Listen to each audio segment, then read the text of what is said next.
अस्सलाम वालेकुम स्टूडेंट्स आज कर क्वेश्चन नंबर 4 बे बाकी क्वेश्चंस चैप्टर अर्थमेटिक प्रोग्रेशंस यह क्लास 10th मैथ्स चैप्टर तो अमि त्रेम एक्सरसाइज यानी एक्सरसाइज 5.3 ठीक अच्छा सवाल one how many terms of the AP 9 17 25 and so on must be taken to give a sum of 636 ठीक या सवाल मज क्या आम दिन AP ठीक अस वन कि अमि कस टर्म्स रटो ताकि अस सम मिल सह कूत 636 बराबर ठीक क्वेश्चन नंबर 4 यह लिखो गोड़े ये तिथ कन द गिवन AP इज क्या 9 17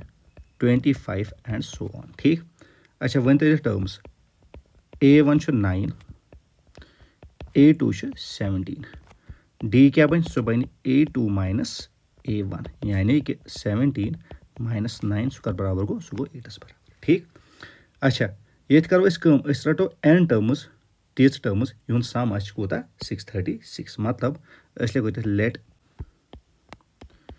late n be the number of terms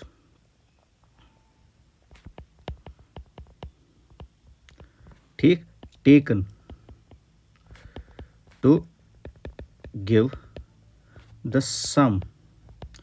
of क्या 636 ठीक गो अस कस टर्म्स रच n टर्म्स क्या अच्छे पे कस टर्म्स अस रुट वैल्यू कर बराबर n बराबर मतलब दैट इज क्या SN इज इक्वल टू 636 ठीक अच्छा वन क्या कर वन करो ये फार्मूला अप्लाई कस फार्मूला बड़ वर्जन फार्मूला क्या मज n पाई कहें ठीक अच्छा वन तो SN क्या सह 636 ठीक n कड़न डिवाइड बाय 2 A1 क्या सह 9 बराबर ठीक प्लस n कड़न -1 तो D कूत सह 8 बराबर ठीक अच्छा पको ब्रो करो सॉल्व 636 रोज इथे कन n/2 तो थो तान इथे कन इंटू ये क्या बचो ये रोज 18 इथे कन प्लस 8 × n गो 8n माइनस 8 1 गो 8 ठीक अच्छा पको ब्रो 636 थवन इथे कन ये n/2 तो थवन इथे कन ठीक 18 माइनस 8 को वो सह गो 10 बराबर प्लस 8n ठीक पको ब्रो 636 रोज इथे कन n/2 तो थवन इथे कन इन दोन मज 2 कॉमन अत हूँ 5 + 4n ठीक ये 2 तो ये 2 गस कैंसल ये बचो 636 is equal to n × 5 + 4n ठीक n से करो मल्टीप्लाई इन दोन टर्म्स अत 5n + 4n square is equal to 636 ठीक 636 तार नपर बन 5n + 4n square minus 636 is equal to 0 quadratic equation फॉर्मस कर रिप्रेजेंट गए यह 4n स्क्वायर पत प्लस 5n पत 636 इज इक्वल टू 0 ठीक अच्छा ये अगर स्प्लिटिंग करो क्या टाइम क्या वैल्यू बड़ करो ये सीधे अप्लाई क्या क्वाड्रेटिक फार्मूला ठीक अच्छा वन तो ये क्या ये here A value 4 B value 5 तो C वैल्यू नेगेटिव 636 ठीक यूजुअली से वो डिस्क्रिमिनेंट मगर ये मज डिस्क्रिमिनेंट वो जरूरत कह ठीक क्या लिखोस तेल ये लिखोस applying quadratic formula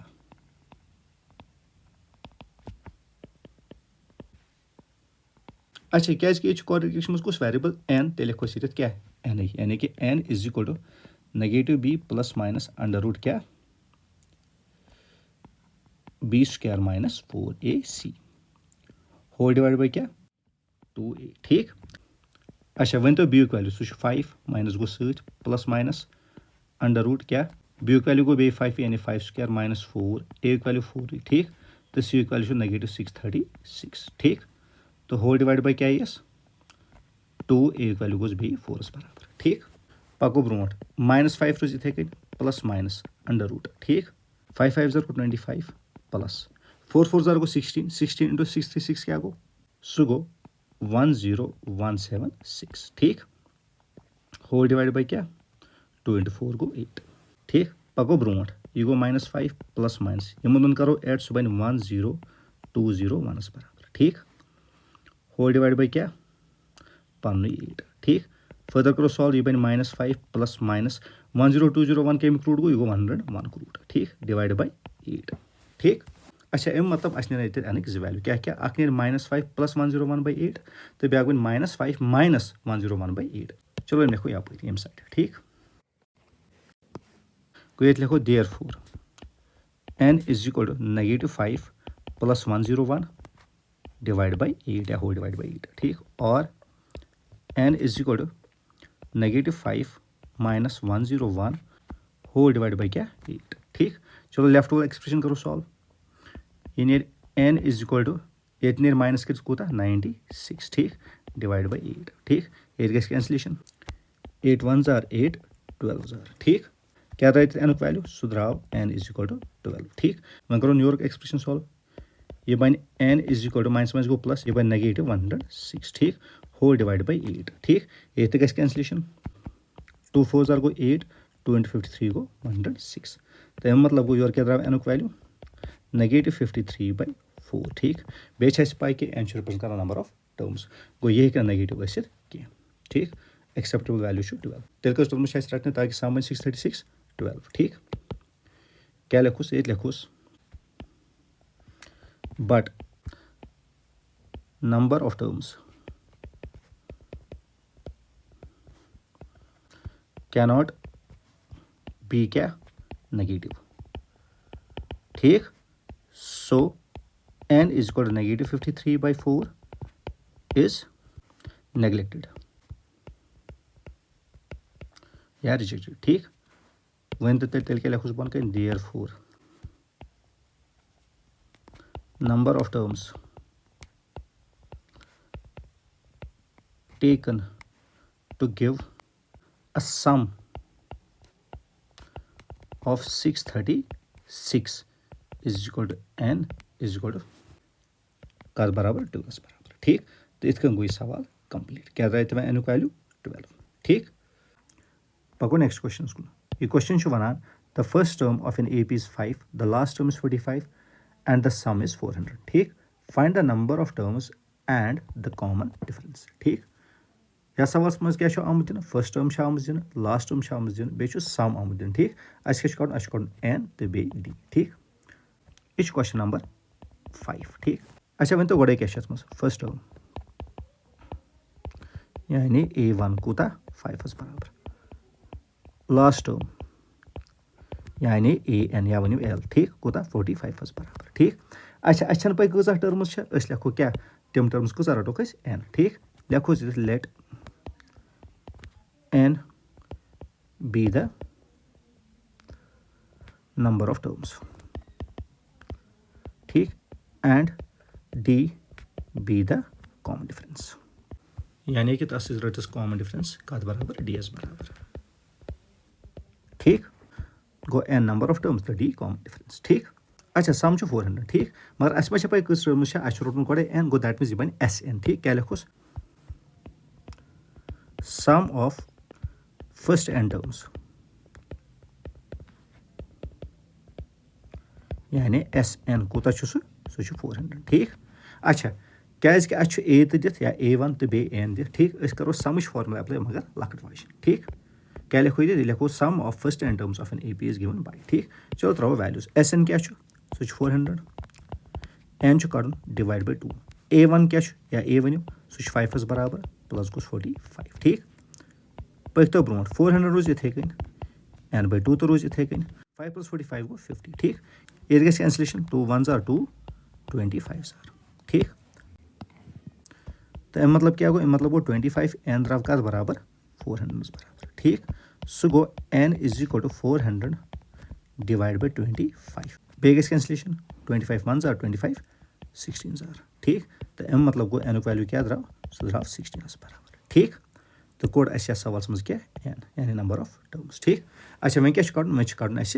d ठीक d खत करो an अप्लाई ठीक वच तव ये लिखो नाउ अगर बह तुम वन an कत बराबर तुम दपो a 16 बराबर क्या n क्या द्रामुत 16 ठीक तो a 16 कत बराबर गो फॉर्मूला हिसाब A1 + 15d ठीक अच्छा an वन a 16 कूता 45 बराबर ये लिखो 45 ठीक इज इक्वल टू क्या A1 सह 5 बराबर प्लस 15d ठीक 5 तर yup 45 - 5 is equal to 15d ठीक अम मतलब गो 15d क्या नीर सह नीर 40 बराबर ठीक तो सह गो d युक वैल्यू कर बराबर 40/15 ठीक ये गस बे cancellation 5 3s are 5 8s are ठीक गो अम मतलब d युक वैल्यू क्या द्राव सह द्राव d is equal to 8/3 ठीक तो इत कन कोड सवाल में d युक वैल्यू तो क्या 8/3 यानी कॉमन डिफरेंस द्राव 8/3 ठीक तो तेल लिखोस बन गया लिखोस बन गया therefore number of terms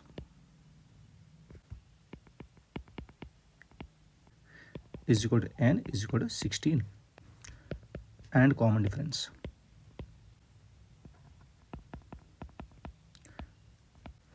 is equal to क्या d is equal to 8/3 ठीक तथ कन कोर सवाल तो कंप्लीट चलो पको नेक्स्ट क्वेश्चन को ये सवाल the first and the last terms of an AP are 17 and 350 respectively ठीक if the common difference is 9 how many terms are there and what is their sum ठीक ये सोन सवाल या सवाल मज क्या आम दिन फर्स्ट टर्म आम दिन लास्ट टर्म आम दिन ठीक तो बे आम दिन कॉमन डिफरेंस वह क्या वन वन कि ये अर्थमेटिक प्रोविजनस मज कह टर्म्स तो बे तिहुंद सम कूत क्या कह टर्म्स बे सम कूत ठीक ये क्वेश्चन नंबर 6 ये लिखो गोड़े क्या let n be the number of terms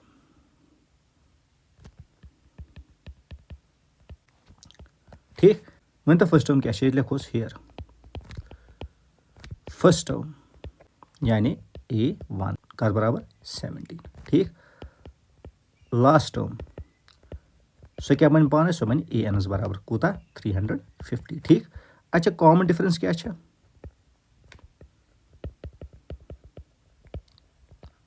यानी D सो 9 बराबर ठीक तो अस क्या हाउ मेनी टर्म्स रोट गोड़े n बराबर ठीक तो व्हाट इज देयर सम यानी कि अच्छा sum of n terms sum of n terms यानी कि SN कूत ठीक ये ठीक अख n कड़ तो बे SN ठीक अच्छा अच्छा n कड़ गोड़े कर an फॉर्मूला क्या लिखो ये लिखो ये sum of first n terms of an AP is given by चलो त्रो वैल्यूज an कूत 350 A1 या A1 कूत 17 बराबर प्लस n वैल्यू कड़ -1 तो D क्या सो 9 ठीक ये गो 350 is equal to 17 plus 9 into n गो 9n -9 ठीक 350 रोज इथे कन 17 - 9 गो 8 प्लस 9n ठीक ब्रोट पको 350 रोज इथे कन 8 तर यपर -8 इज इक्वल टू 9n ठीक तो एज रिजल्ट 9n क्या नीर सह नीर 342 सह गो n इज इक्वल टू 342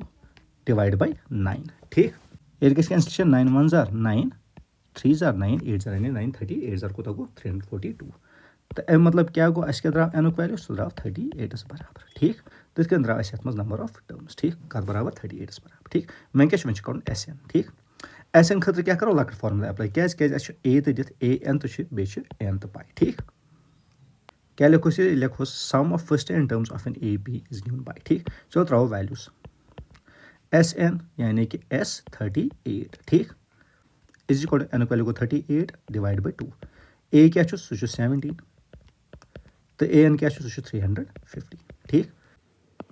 अच्छा ये क्या गस 38/2 रोज इथे कन इंटू 17 प्लस 350 कूत गो सह गो 367 ठीक ये गस बे cancellation 2 1s are 2 19s are ठीक तो वन तो अम हिसाब क्या द्राव सोन S38 सह द्राव 19 × 367 कर बराबर 6937 ठीक तथ कन कोड सवाल मज सम कूता 6937 क्या लिखोस बन कन therefore number of terms so go is equal to n is equal to 38 and sum of terms so go is equal to SN is equal to 6937 ठीक तो इथ कन गो ये सवाल तो कंप्लीट पको नेक्स्ट क्वेश्चन को अच्छा ये सवाल क्या find the sum of first 22 terms of an AP in which D is equal to 7 and 22nd term is 149 ठीक या सवाल मज क्या प्रश्न कि तुम कड़ो सा सम ऑफ फर्स्ट 22 टर्म्स ठीक यानी कि तुम कड़ो गोचो 22 टर्म्स सम ये D 7 तो 22nd टर्म क्या 149 बराबर ठीक ये क्वेश्चन नंबर 7 गोड़ लिखो अत क्या let a1 be the first term ठीक अच्छा ये क्या दित ये दित गोथी डी यानी कॉमन डिफरेंस क्या लिखोस हियर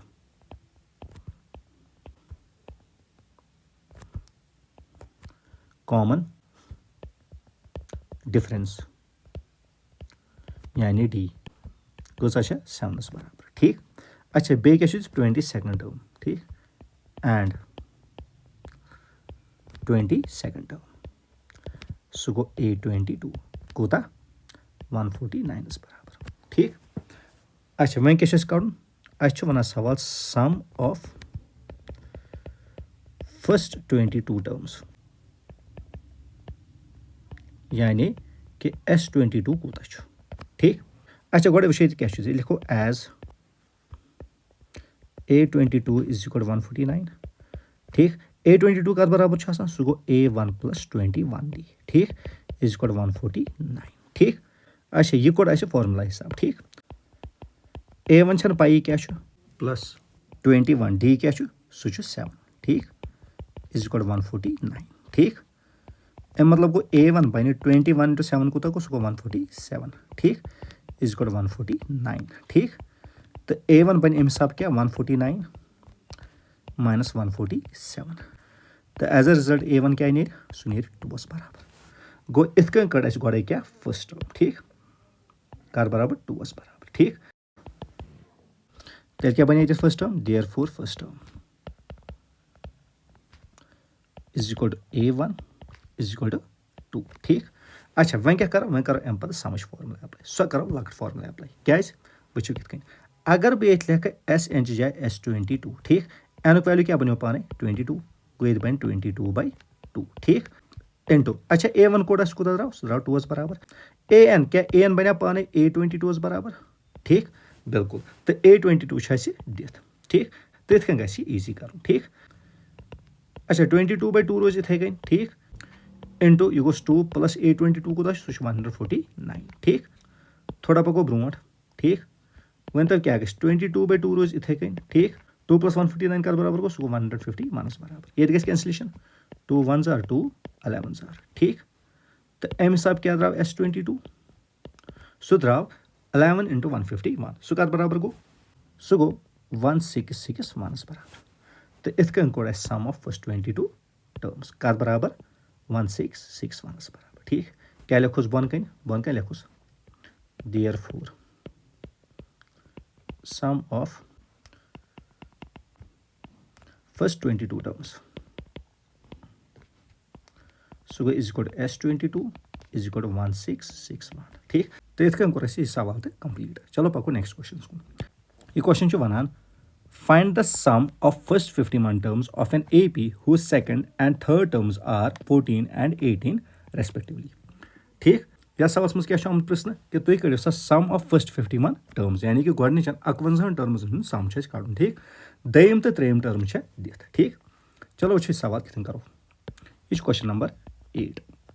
अस लिखो गोड़े क्या let A1 be the first term ठीक अच्छा वन तो क्या गोड़े ये लिखो हेयर गोड़े सेकंड टर्म ठीक सेकंड टर्म यानी A2 कर बराबर 14 बराबर थर्ड टर्म क्या यानी A3 सह 18 ठीक तेल वन तो कॉमन डिफरेंस क्या देयरफॉर कॉमन डिफरेंस यानी D is equal A3 - A2 A3 18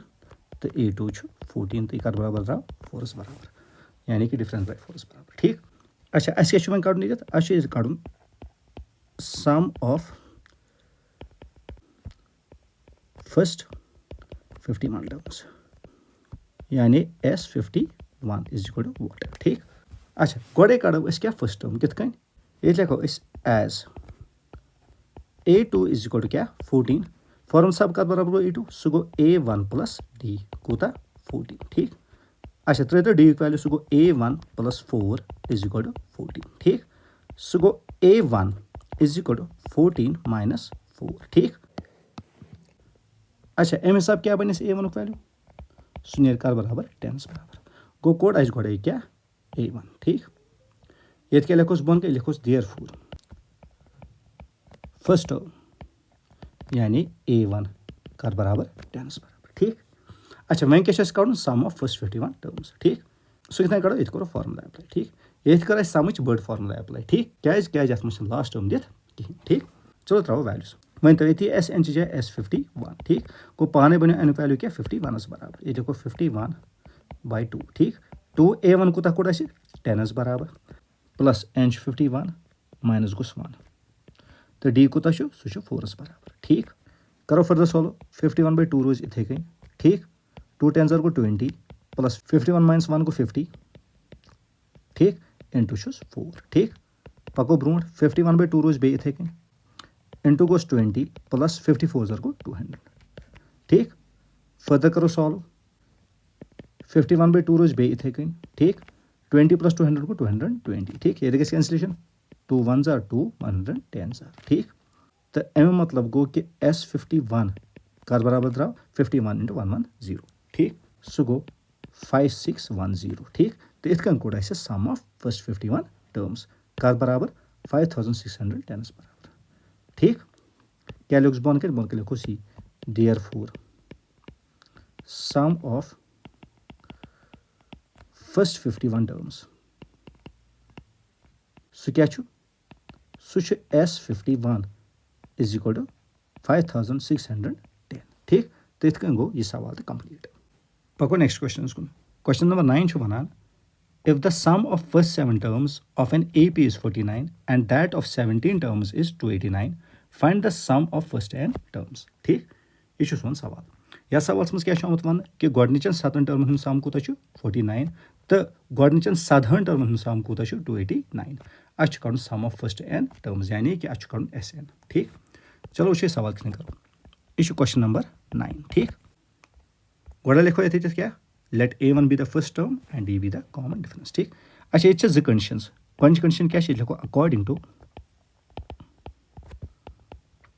first condition गो कंडीशन क्या कि सम ऑफ फर्स्ट 7 टर्म्स 49 ठीक क्या लिखोस sum of first 7 terms is equal to 49 गो एम मतलब कि S7 कूत 49 बराबर ठीक। अच्छा वह क्या करो ये करो ये फार्मूला अप्लाई फार्मूला कस कर अप्लाई बर्ड वाजन क्या AN दिख कहें। चलो त्रो वैल्यूज SN जाए लिखो क्या S7 क्या जो दिख अमे हिसाब क्या बनो अमुक वैल्यू 7 ठीक गो ये लिखो 7/2 ठीक 2A1 गो इथे कन प्लस अमुक वैल्यू 7 माइनस 1 D रोज इथे कन ठीक। अच्छा वन तो S7 क्या S7 49 इज इक्वल टू 7/2 ठीक so it goes 2A1 plus 6D ठीक। अच्छा राइट साइड मज कड़ो क्या 2 कॉमन यानी कि 7/2 रोज इथे कन इंटू 2 नीर कॉमन यह गो A1 प्लस 3D ठीक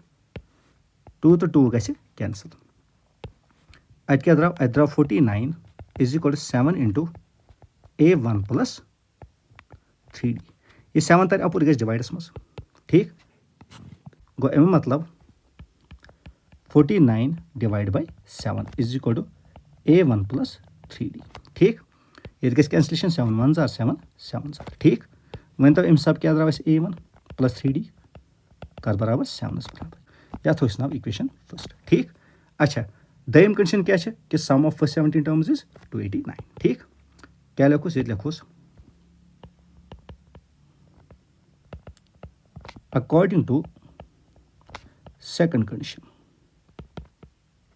क्या second condition sum of first 17 terms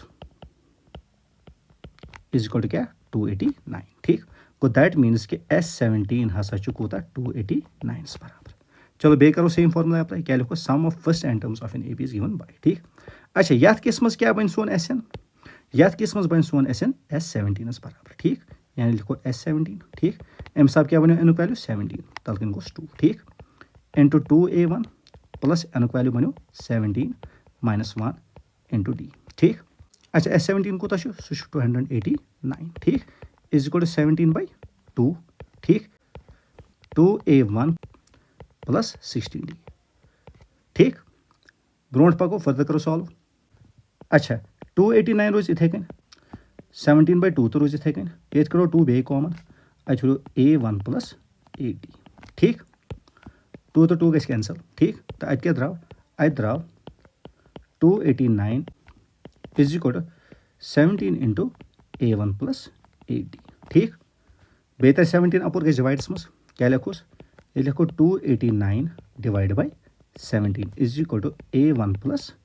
ad ठीक ये गस बे कैंसलेशन 17 1 जार 17 17 जार ठीक तो अम सब क्या द्राय दोम इक्वेशन सो नेर a1 + ad is equal to 17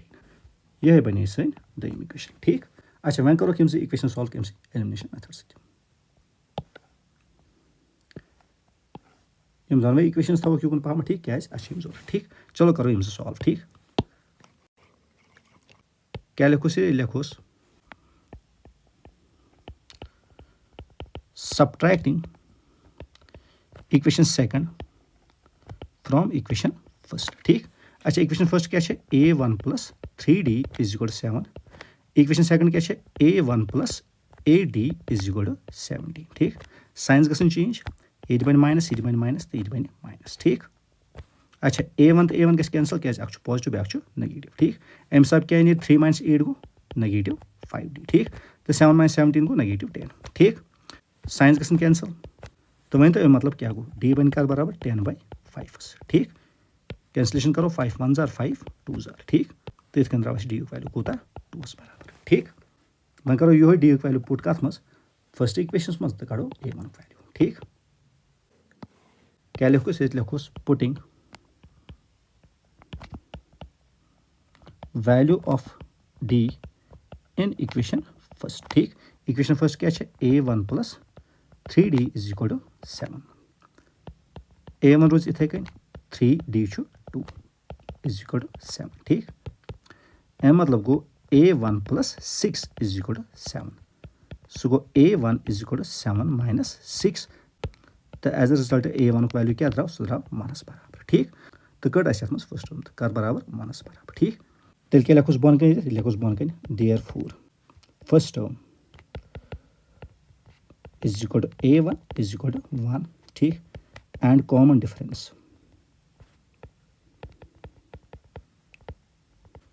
is equal to d is equal to 2 ठीक वह क्या कड़ सम ऑफ एन टर्म चलो वह कितन कड़ ठीक ये करो ये इरेज ठीक चलो लिखो क्या लिखो ये लिखो now sum of first n terms is given by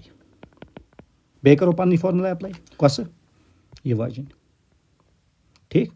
क्या एस एन कड़ ठीक चलो त्रो वैल्यूज सह गो एस एन ठीक एस एन कड़ तो एन रोज इथे कन यानी गो n/2 ठीक 2 a1 क्या द्राव सह द्राव 1 बराबर ठीक प्लस एन रोज n -1 तो डी क्या 2 बराबर ठीक ब्रोट पको एस एन थवन इथे कन यह गो n/2 ठीक 2 1 जार गो 2 + 2n - 2 ठीक अच्छा ये +2 तो ये -2 गस कैंसल ठीक क्या पॉजिटिव बैक नेगेटिव ठीक तो अम सब क्या द्राव एस एन सह द्राव n/2 × 2n ठीक बे गस 2 तो 2 कैंसल ठीक तो एज अ रिजल्ट क्या द्राव सोन एस एन n गो n² ठीक